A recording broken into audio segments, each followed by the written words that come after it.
At a salary of 15,000, I handled 14 clients. And when I asked for an increment, they started torturing me. This is the story of my first job in digital marketing agency as a social media marketer. Hi dreamers, welcome वगैरह बाद में करेंगे and let me take you back.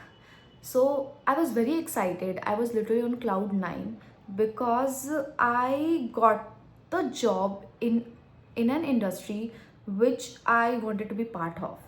So I was really happy and मुझे ऐसा feel हो रहा था कि फाइनली मैं फाइनेंशियली इंडिपेंडेंट के रास्ते पे चल चुकी। इंटर्नशिप ख़त्म होते ही उन्होंने ऑफ़र दिया फुल टाइम का and obviously I said yes, क्यों ना करती, बिकॉज फाइनली मुझे वो चीज़ मिला जो मैं चाहती थी। Like when I was looking for an internship, मुझे बहुत ज़्यादा मन था कि यार जल्दी से जल्दी मेरे को इंटर्नशिप मिले इस फील्ड में, मैं काम करूँ, मैं काम सीखूँ एंड मेरी जॉब लग। बिकॉज हर एक मिडिल क्लास पर्सन की ये विश होती है कि उसकी जॉब लग जाए, वो स्टेबल हो जाए फाइनेंशियली एंड अपने लाइफ को अच्छे से लीड करे। बट जो उन्होंने मुझे सैलरी ऑफ़र करी वो थी सिर्फ 15,000 rupees and I was shocked कि आज के टाइम में 15,000 रुपीज़ कौन देता है। But then I accepted it and I know it was my mistake. मैंने खुद को ही ऐसी जगह प्लेस कर दिया जहाँ पे मेरे दिमाग में निकलने का कोई रास्ता नहीं था, तो आई एक्सेप्टेड दिया। देन उसके बाद शुरू हुआ खेल तांडव उस एजेंसी की। धीरे धीरे स्टार्टिंग में तो सब कुछ नॉर्मल लग रहा था। मैंने सोचा कि 1 साल करूँगी, वैसे भी वर्क फ्रॉम होम है तो कोई इशू तो है नहीं, घर पे ही रहना है, 15,000 रुपीज़ पूरे मेरे बच ही जाने हैं, कोई प्रॉब्लम नहीं है। पर उसके बाद उन्होंने मुझ पे क्लाइंट्स डालने नहीं स्टार्ट किए, क्लाइंट्स को बरसाना स्टार्ट कर दिया। पहले इट वाज 5 क्लाइंट्स, फिर उसके बाद 7 हुआ एंड देखते देखते कब वो 14 क्लाइंट्स से पहुंच गया मुझे ही पता नहीं चला। And all from different categories like, और बहुत अच्छे से सबको पता होगा जो इस फील्ड में है कि अगर you are handling marketing for different clients तो भले लाइक बेसिक स्ट्रैटेजी सेम हो सकती है बट ओवरऑल स्ट्रैटेजीज कभी सेम नहीं होती है। You have to do the audience research, you have to try and test the strategies की क्या वर्क कर रहा है फॉर पर्टिकुलर पेज और क्या वर्क नहीं कर रहा है for particular page. But 14 clients में कैसे टाइम मिलेगा यार ये सब करने का।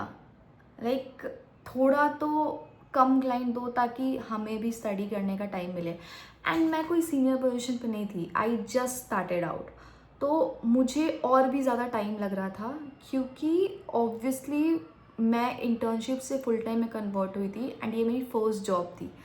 तो मुझे एग्जैक्टली पता भी नहीं था कि करना क्या है, कैसे करना है। मैंने सब सीखा, client communication, client management, influencer marketing, social media marketing, building strategies, building tech, मैंने सब सीखा। एंड वो सब जब एंड में कुछ ऐसा हुआ कि वो सब मेरे लिए ऐसा फेलियर जैसा लगने लगा। बट ऑब्वियसली मैंने इसको लर्निंग फेज की तरह ट्रीट किया एंड लर्न करना स्टार्ट कर दिया फ्रॉम फेलियर्स। बहुत सारे ऐसे क्रिएटिव्स मैं प्लान करती थी जो कि परफॉर्म नहीं करते थे अच्छे एंड कुछ क्रिएटिव परफॉर्म करते थे, तो उन सब से मैंने बहुत कुछ सीखा, बहुत कुछ लर्न किया। क्लाइंट्स के सामने अगर जो जो चीज़ें परफॉर्म नहीं की है उसको कैसे प्रेजेंट करना होता था एंड जो चीज़ें परफॉर्म की है उसको कैसे प्रेजेंट करना होता था, तो ये सब मैंने सीखा। इन्फ्लुएंसर्स के साथ बाटा कोलैबोरेशन, पेड कोलैबोरेशन, इन्फ्लुएंसर्स को कैसे कन्विंस करते हैं, वो सब चीज़ें मैंने सीखी। एंड मेरा एक्सपेक्टेशंस यही था कि यार if I am doing this much then they should pay me at least.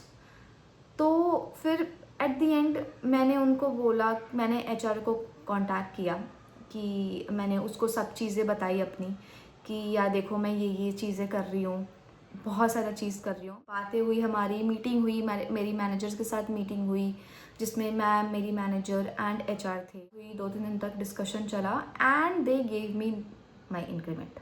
I was very happy, I was satisfied कि फाइनली मैं जो काम कर रही हूँ वो मुझे अंडर पेड क्योंकि फ़ील होने लगा था, और ऐसा छोटा मोटा अंडर पेड नहीं, बहुत ज़्यादा अंडर पेड फ़ील होने लगा था। तो मैं फाइनली खुश थी कि यार एटलीस्ट अब मैं जो काम कर रही हूँ उसके बेसिस पे मुझे पैसे मिलेंगे, and I was very happy. But they started torturing me because they gave me an increment, and ये मेरे लिए बहुत शॉकिंग था, क्योंकि पहला तो ये मेरा पहला जॉब था, मुझे कॉरपोरेट पॉलिटिक्स, कॉरपोरेट की चीज़ें पता ही नहीं थी। एंड उसके बाद उन्होंने क्या करना स्टार्ट किया, मुझे माइक्रो मैनेज करना स्टार्ट किया।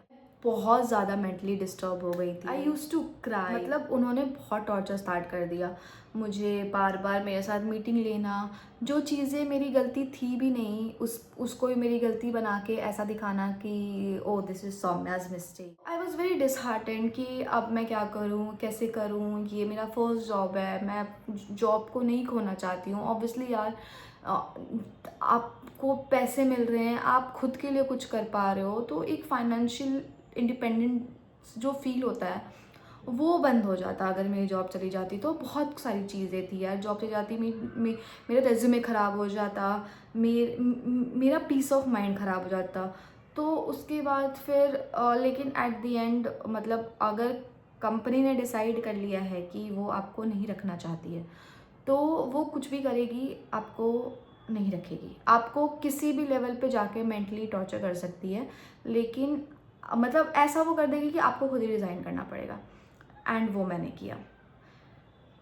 मैंने 1 महीने बाद इंक्रीमेंट जो मेरा था वो मुझे मिला भी नहीं, क्योंकि ऑब्वियसली उनको लगा कि मैं वर्थ इट नहीं हूँ। एंड फिर मैंने रिज़ाइन कर दिया। I was so mentally disturb, मेरा पीस ऑफ माइंड बिल्कुल ख़त्म हो चुका था। मैंने रिज़ाइन कर दिया एंड मेरे पास कोई जॉब ऑफ़र नहीं था। मैं अप्लाई कर रही थी, I will not lie here, I was applying, क्योंकि मुझे कहीं ना कहीं लग गया था कि ये लोग मुझे रिज़ाइन तक लेके ही जाएंगे। तो मैं अप्लाई कर रही थी, बट ऑब्वियसली आज के टाइम पे job market is so disgusting कि तुम कितना भी अप्लाई करो यू गेट घोस्टेड। तो ऑब्वियसली मेरे साथ भी वही हो रहा था, मैं बहुत ज़्यादा अप्लाई कर रही थी एंड कहीं से भी मुझे कॉल नहीं आ रहे थे। मैंने ये अपने पेरेंट्स को भी नहीं बताया था कि आई एम जॉबलेस, नहीं तो वो मुझ पे एक्स्ट्रा प्रेशर डालने लगते हैं। अब उसके बाद फिर मेरी दूसरी जॉब लगी, वो कब लगी, कैसे लगी, कहाँ लगी, ये सब आएगा सेकंड पार्ट में, तो wait for second part. Till then subscribe to my channel just stream Saumya, like share comment and अपनी अपनी स्टोरी भी शेयर करो कि तुम लोगों के साथ भी ऐसा कुछ हुआ है कि नहीं हुआ है। ऑब्वियसली हुआ होगा। चलो बाय।